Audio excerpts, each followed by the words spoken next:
Detesto la literatura. Quizás tenga que ver con que siempre estuve rodeado de libros, por todos lados, desde chico.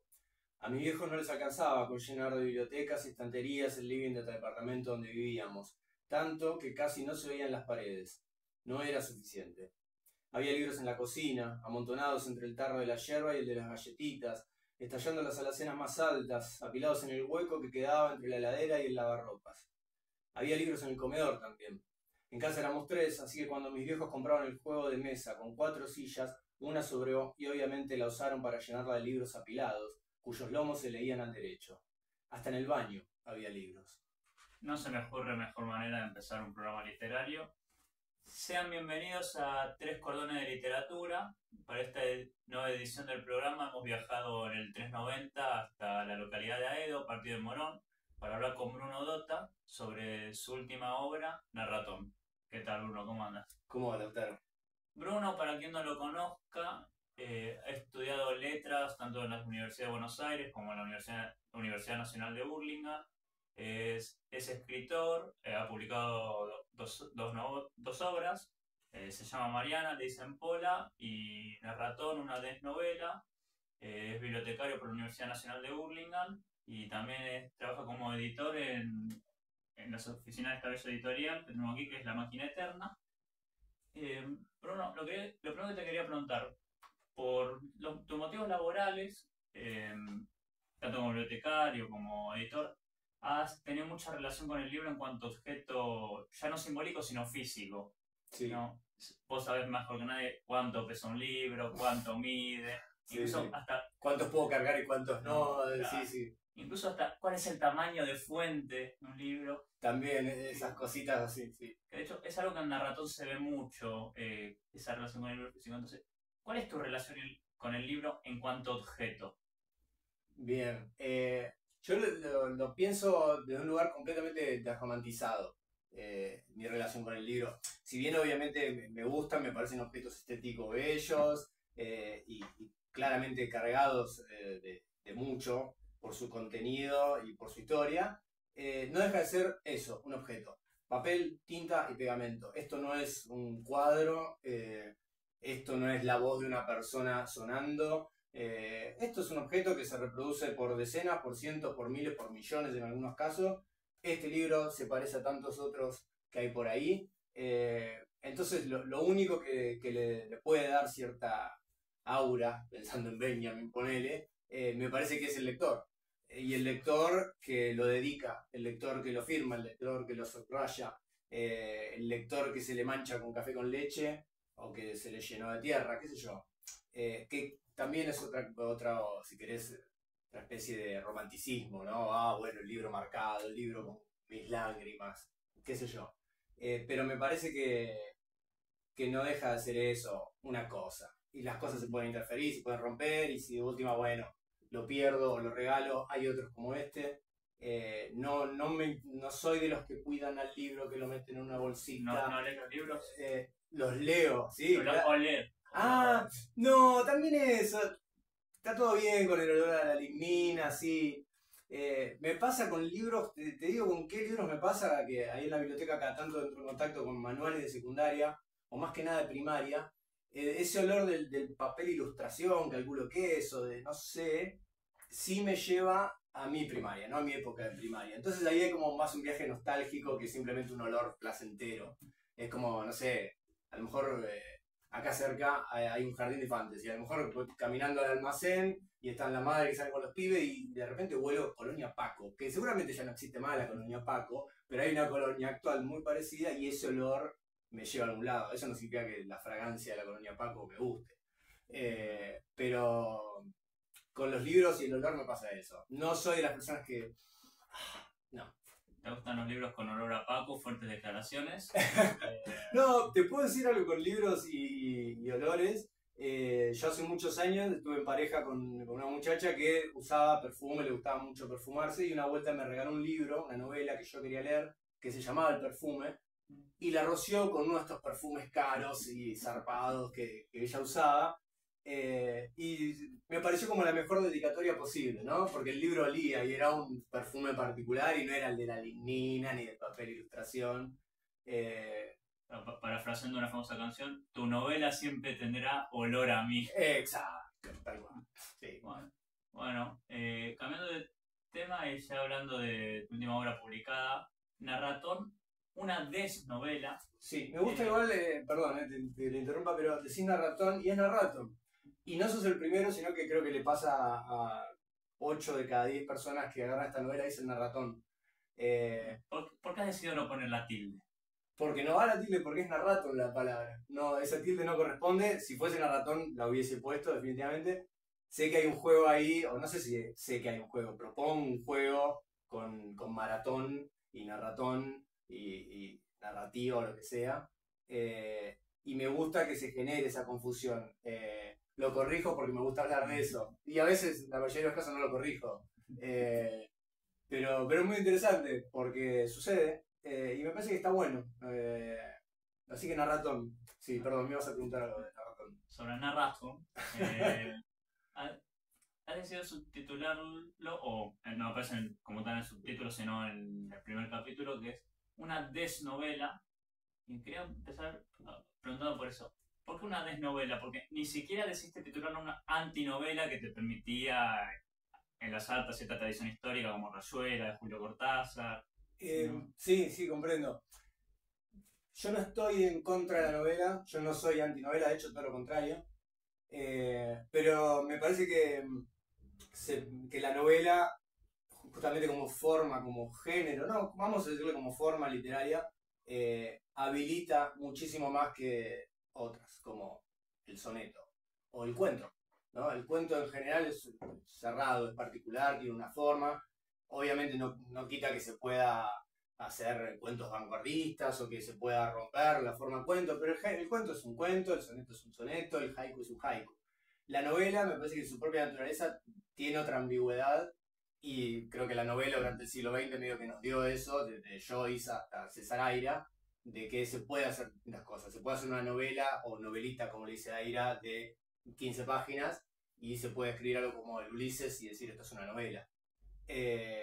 Una desnovela en este caso es algo que no es nada de todo eso, que no se pensó como novela, sino que se terminó armando como novela. Es una novela desarmada y vuelta a armar, que tiene que ver más que nada con la forma de cómo fueron surgiendo los textos, que en un primer momento eran o cuentos o relatos o directamente textos, digámosle, que yo escribí durante un periodo de tiempo y que ya después de estar trabajando con la editorial, dije, bueno, voy a publicar un libro y empecé a juntar estos textos, estos relatos, estos cuentos y dije, voy a hacer un libro de cuentos, un libro de relatos, listo. Y en la relectura, en la corrección, encontré que había ciertos elementos que iban bien juntos, pero que a lo mejor se contradecían, que habían salido del mismo lugar, o que te diría que era el mismo personaje. Y ahí me surgió esta idea de, con estos textos, armar una novela o una desnovela. Por eso esta propuesta de no llamarlo novela, sino desnovela. Y, a ver, parafraseando la Versuit, si esto no es una novela, ¿qué es? Es una desnovela. No, es que sí, te voy a responder eso. No es tampoco un libro de cuentos. No es una biografía, no es un ensayo, no son crónicas, y así podemos seguir enumerando géneros. Me parece que decirle novela es un poco irrespetuoso con lo que llamamos novela, ¿no? Porque más allá de esta ambigüedad de la que planteaba antes, una novela es una novela. Hay capítulos, hay determinada extensión, en general hay un narrador o personajes y suceden hechos, o nada de eso y es puro lenguaje roto y diversificado. Pero cuando decimos novela nos entendemos, podemos discutir teóricamente muchísimo, pero si yo te digo, estoy leyendo una novela, vos entendés de qué hablo, si yo te digo, estoy viendo una telenovela, entendés de qué hablo y así. Sí, de hecho, también tenés una relación amiga con la novela en tu obra anterior, se llama Mañana dicen Pola, que se termina publicando bajo ese rótulo novela, pero entiendo que su escritura fue más fragmentaria, que ibas publicando capítulos sueltos por Facebook.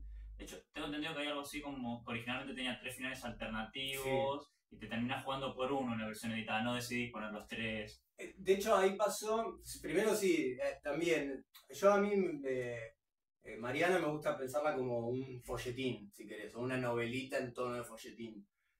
Porque esto que decís vos, eran capítulos en general breves, fragmentarios, que yo iba escribiendo a medida que se me ocurrían y pensaba esta historia y los publicaba en su momento en Facebook. Eh, y bueno, primero eso, el tono. Y después, que cuando yo estoy escribiendo, estoy por lo que sería la mitad de la novelita, se me ocurre un final, entonces digo, bueno, voy a llevar la novela hacia ese final. Llego, escribo ese final, no me convence, entonces digo, bueno, puedo escribir otro. Cuando escribo ese otro, ahí se surge la duda de, bueno, cuál es mejor. No pude decidir cuál era mejor, lo sometí a votación, por así decirlo, entre los lectores que me habían ido respondiendo. Esto igual de así, persona a persona, no es que hice una votación por Facebook, pero sino con amigos y amigas que habían leído el texto.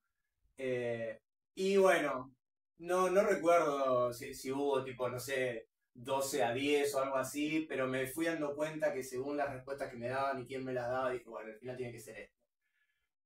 Sin embargo, no fue suficiente, entonces en la primera edición artesanal hicimos 3 libros idénticos, con la diferencia de que el último capítulo era distinto, entonces el que te tocaba, te tocaba. Si yo te conocía, yo te regalaba un final en particular. Porque, perdón, no dije esto, terminé escribiendo un tercer final para hacer la tríada un poquito más linda o más concreta. Y Y en la edición uno tiene actualmente, si uno no, en entra, esa nueva edición ya industrial, por así decirlo, no artesanal y registrada y etcétera, ya con la editorial más, con más títulos, más desarrollo hecho, ahí dije, bueno, voy a ir por un final. Y con el pasar del tiempo encontré un final que me parece que más me gusta. Pero quizás no quita que el día de mañana, si hacemos una segunda edición, tenga otro final. actualmente tiene el primer final, el segundo, Ah, el tercero, has inventado un Ahí cuarto. va. No. Actualmente tiene el que fue el primer final que yo había pensado. Sí. No, perdón, no, el segundo. El segundo.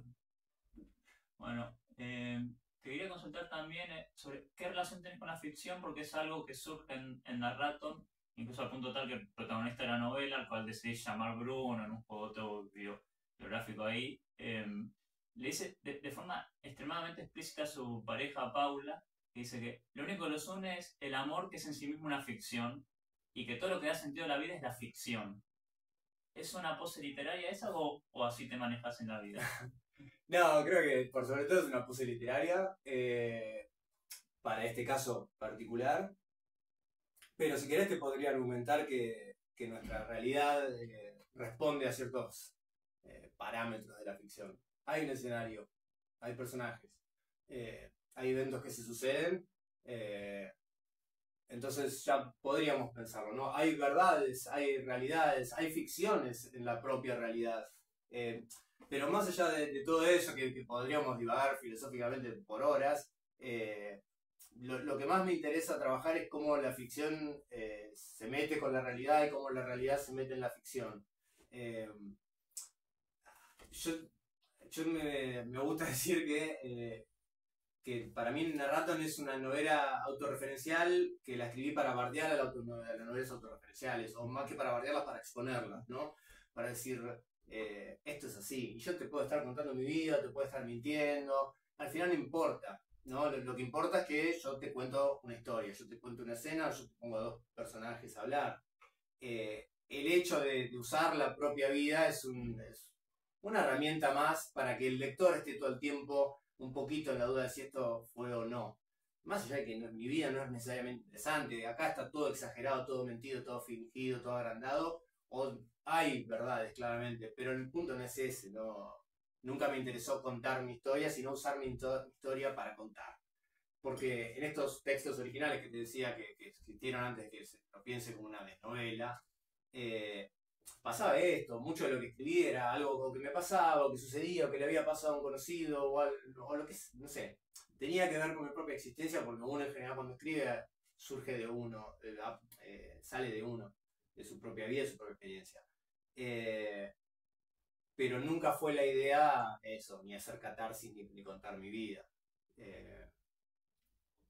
recién nombraste la conversación como tema. Hay un momento en la novela en el que dos personajes están conversando, están discutiendo, y la discusión acaba con un personaje insultando al otro, y acto seguido el narrador dice, el fin de la retórica siempre es la violencia, que es una frase ambigua, porque podemos entender fin en cuanto lo que concluye la retórica es la violencia, o fin en cuanto objetivo. El objetivo de la retórica es violentar. Muy Es bueno, violentar muy al otro. buena. Entonces, Me encantaría haber pensado esa ambigüedad. La verdad es que el fin de la retórica pensado como el final de la retórica, ¿no? La retórica se acaba cuando nos agarramos a trompadas. La retórica se acaba cuando tanques a tu país. Eh, pero está bueno eso. Sí, pienso, por ejemplo, la primera parte del libro se llama El principio del valle. Ahí sí hay un juego con el comienzo del valle y el principio, tanto los principios y valores del valle. Eh, pero en ese caso no lo había pensado. y ahora que pensás en esta ambigüedad, ¿cuál pensás que es de forma parecida, cómo pensás la ficción en la vida, el lenguaje en general, digamos, pensando en esta cuestión de la violencia? ¿Será el diálogo lo único que nos impide cagarnos a trompar, lo único que nos impide mandarnos tanques? Yo creo que entendería, ahí quizás estamos estando en terrenos antropológicos, pero entendería que nos cagamos a trompadas antes de discutir retóricamente, ya sea por un pedazo de carne o una manzana. Eh, Así que en ese sentido creo que la violencia o sí, el contacto, la fuerza es algo inherente. O bueno, también el lenguaje, pero creo que es anterior. No sé si va por ahí tu pregunta o si te estoy respondiendo algo, pero... Sí, de hecho, nombrabas lo del consumo. Hay un capítulo en la novela Miércoles que de hecho empieza con una pregunta algo similar como, bueno, ¿el consumo de carne era natural o cultural? No sé. Bueno, ahí vuelvo a esto que me preguntabas de la ficción. Quizás la pregunta es real, ¿no? ¿Qué es lo natural? ¿Qué es lo correcto? ¿Qué es lo moral? ¿Qué es lo verdadero? Eh, Sabemos que hay algo que existe, lo que está, lo que sucede, lo que es, y sabemos que es algo que es la ficción, que es como no te diría el lado negativo de eso, pero es lo no eso. Y a la vez es eso, porque la ficción la construimos con realidad. Ahí esa tensión es la que más me interesó jugar al momento de escribir estos textos y de pensar este libro en particular. Y me pareció que, o quizás lo más prudente de mi parte, fue trabajar con mi propia realidad. Si yo trabajaba con otra realidad, quizás ese choque con la ficción no hubiese sido tan honesto, qué sé yo. Y ese choque con la ficción, vos trabajás como editor, de hecho, en la misma editorial que publica tus dos libros, La Máquina Eterna. Haber tenido previo a haber tenido una escritura de editor previa a la de autor, eh, ¿condiciona en algo la escritura? Eh, no, quizás incluso te diría que me da cierta... eh, por ser editor, tengo ejercitado el oficio y la práctica de leer textos más allá del goce o el interés temático o lo que sea en el texto. Eh, Donde entra una lectura de análisis, donde entra una lectura de corrección, donde entra una lectura de conocer un texto ajeno, cómo se lo pensó, con qué vocabulario se lo escribe, qué es lo que está queriendo decir, comunicar, contar o lo que sea el autor o la autora. Y creo que esa lectura, practicar esa lectura por mi oficio, me da, si querés, ciertas herramientas donde yo de alguna manera puedo un poquito, y muy poquito te diría, despegarme, si querés.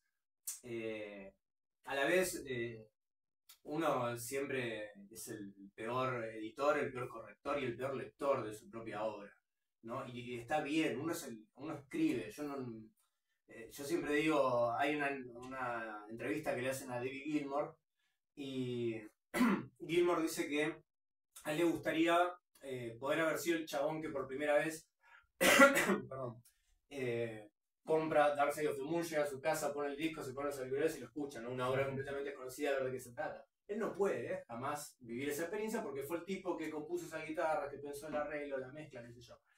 Uno cuando escribe nos pasa exactamente lo mismo. Yo sé los shapes, las cosas que quise decir, las cosas, los recursos que traté de usar, en los chistes que quise poner o lo que sea. Entonces siempre soy el que está ahí trabajando esa obra, el que la pensó. No puedo tener nunca la experiencia que tuviste vos o cualquier otro lector con eso. Sí puedo, si querés, aplicar un poquitito esta lectura medio especializada y a distancia de, bueno, no, acá tendría que ir una coma porque bla. Desde ese lugar creo que me ayuda un poco. Después soy como cualquier otro escritor, escritora que está queriendo bajar algo en lenguaje. Y en ese acto de bajar algo del lenguaje, también, de vuelta, has tenido una relación muy material con el libro, tanto por tu labor bibliotecaria, Sí. por tu labor editorial, entonces, ¿se termina en algún momento mercantilizando esa relación? No, la relación no. El libro es un objeto que producirlo vale dinero.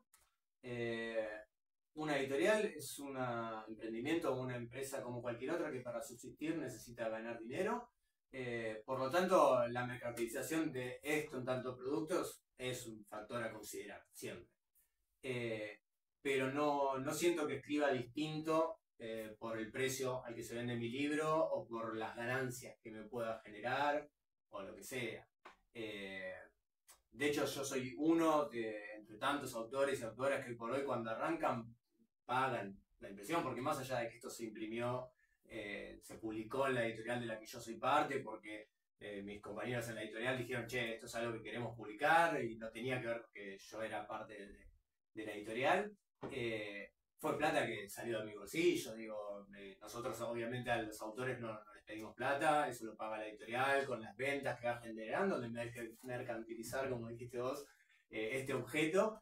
Eh, pero, pero bueno, uno pone trabajo, uno pone esfuerzo, uno pone dinero también y es parte de eso. Ojalá pudiésemos no depender de vender los libros y lo seguiríamos editando y publicando y regalando. Pero bueno, es así. Bueno, me parece una bella forma de terminar una entrevista reivindicando la literatura, las ficciones, como aquello de lo que quizás no podemos vivir, pero que nos hace vivir, ¿no? Totalmente, totalmente. Sí, dedicamos la vida, el tiempo, la energía, el interés en esto y en tantas otras cosas, pero sí.